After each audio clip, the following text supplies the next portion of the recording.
Pokemon. We all know it, and a lot of us love it. It's been around me for my entire life, and it's a pretty massive franchise. As a kid, I'd play every single game that was available, collect all the cards, play all the spin-offs, collect the toys, and in 2016 ran around like a maniac trying to find a Dragonite in Pokemon Go. I've always been a massive Pokemon fan, but as I got older, I started to realize my love for Pokemon was slowly drifting away. In 2018, I bought a Nintendo Switch to play the newly released Pokemon Let's Go Pikachu and Eevee. The games look great and amazing. Your Pokemon followed you in the overworld, and it was a Nintendo Switch Pokemon game. But unfortunately, I dropped the games around the 6th gym. It just felt like another Kanto remake, and it really just wasn't for me. I thought maybe the highly anticipated Pokemon Sword and Shield would get me pretty hyped up for Pokemon again. The jump from handheld consoles like the DS to the Nintendo Switch was massive for a core Pokemon series game. But with Pokemon Sword and Shield, I couldn't even make it past the 3rd gym. It wasn't that these games were bad. If anything, if these games came out around the time when I was a kid, I probably would have loved them, but it became pretty apparent to me I didn't feel the same way about Pokemon now than I did when I was a kid. So, I moved on from this franchise, keeping up with it very casually here and there, thinking it would fade away from me like many of the early 2000s trends. Time went by, and honestly, Pokemon was out the back of my mind. But in early February, me and my friends got together and built a bunch of brand new gaming PCs. It was quite the upgrade from my trash laptop I had in the past that I used to make my old YouTube videos on. I thought with my brand new PC I'd play a lot more modern games to maximize and utilize my rig. But this Pokemon game came to my attention called PokeMMO. When I looked into it, it looks like a normal Pokemon game with MMO aspects. It seemed pretty fun. So me and my friends decided to, give this emulator a try. We started a playthrough of Pokemon Black, thinking it'd be cool to see each other's journeys and battles side by side, be able to trade, considering how accessible this emulator was. But the more I played Pokemon MMO, the more I started to realize this was genuinely one of the best Pokemon's experiences I've had in a very long time. Pokemon MMO on paper is just one big massive multiplayer Pokemon game, no kidding. But the little quality of life changes within the game and the sense of community this world has to offer really enhances your Pokemon experience.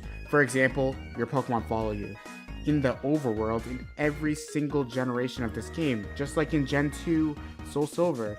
That's crazy, and right there that sold me on the game right from the get-go. Features like that really make you immersed in your Pokemon journey. The little changes the devs brought to this game, like level caps at certain gyms, so you don't over-level the Pokemon and just steamroll with your starter Pokemon, or adding a few extra Pokemon and some routes that aren't normally there to spice up your Pokemon adventure, really made the journey feel fresh, especially for a game I've already played in the past like Pokemon Black. In the playthrough I did with my friends, there are 3 of us, and we had this rule that at the end of every gym battle we would have a fight to see where our team was at and see who was the strongest. So the last 2 people to make it to the gym would fight, and the winner of that fight would fight the person who beat the gym first. In Pokemon MMO, there's this really cool feature within the game where you can buy in-game items in Pokemon using in-game money. The winners of our gym battle would get 1 buy from the shop to get any Pokemon besides mythicals or pseudo-legendaries, and at the end of the game we would have 1 final battle, and the losers of those battles will have to give up 1 Pokemon to the winner of their choice. Battling my friends after every gym really made the game super fun, since it wasn't just me button mashing through dialogue and one-shotting the gym leaders with my starter Pokemon. There were real stakes. Buying a Pokemon outside of the region can give you a massive advantage, and it really made me want to grow my team, level up everybody, and honestly pick a great team composition and have a great time trying new Pokemon. If you enjoy a bit of a challenge in your Pokemon games, Pokemon MMO is definitely for you, because this game got so difficult fast. As a kid, I do not remember it being this difficult, and I know it's because the devs ramp up the levels, the damage, great team comps. It's hard. The final end fight, I kept dying over and over again to end Zorak. And don't even get me started against Gethys' Hydreigon. That was one of the longest Pokemon boss battles I've ever been through throughout my entire life. I'm much proud to admit that on the final boss fight, I spent over an hour trying to beat it. But I got through it through sheer luck and luck only. At the end of my playthrough, I really enjoyed the team I built, going from someone who wasn't really fond of Gen 5 at all, to this game really going up to one of my 3rd favorite Pokemon games. The final battle me and my friends had after beating the Elite Four was super intense. The loser of this battle got their star Pokemon taken away, and unfortunately, my team wasn't that fortunate. We fought really hard to the end, but we ended up losing to one of my friends, and he took my star Pokemon, Haxorus. He was an absolute unit throughout my playthrough. He carried me through so many gyms with his Dragon Dance Outrage setup. I was pretty disappointed that I had to trade him away to my friend, but it's the deal we made at the start of the game.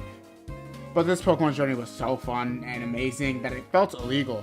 Honestly, with Nintendo's track records with Pokemon ROMs and emulators and how they like people handling their rights and properties and everything like that, I was so surprised this game was up. I felt like it was walking on thin ice. But hey, if Nintendo employee is watching this video, you didn't see anything. Keep this game on the down low because it's honestly a great community game that just brings Pokemon fans together while we want to relive old Pokemon games and play them with our friends.